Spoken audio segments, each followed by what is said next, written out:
جو بدنظری کا گناہ ہوتا ہے نا، اگر اس سے انسان توبہ نہ کرے تو یہ انسان کی پوری زندگی کی واٹ لگا دیتا ہے۔ تو بہت سارے گناہوں کی جڑ بدنظری ہے۔ یہ ایک ایسا گندا نشہ ہے نا کہ جس سے انسان کا دل نہیں بھرتا، لیکن اس کا ڈیمیج بہت زیادہ خطرناک ہے۔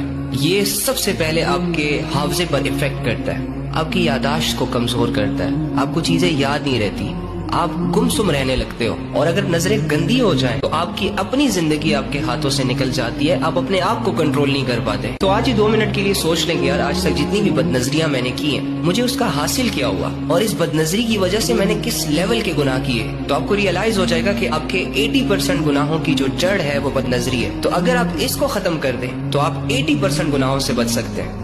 اب کیسے کرنا ہے، کب کرنا ہے، یہ آپ پہ ڈیپینڈ کرتا ہے، لیکن بس یہ جان لو کہ کرنا ہے۔ اگر نہیں کرو گے تو آگے کی زندگی بھی خراب ہو جائے گی، اسی طرح گمسم رہو گے۔ تو بہتر یہی ہے توبہ کرو۔ آج تک جو ہوا جتنا ہوا بس ہو گیا، ختم۔ آج کے بعد نہیں ہوگا۔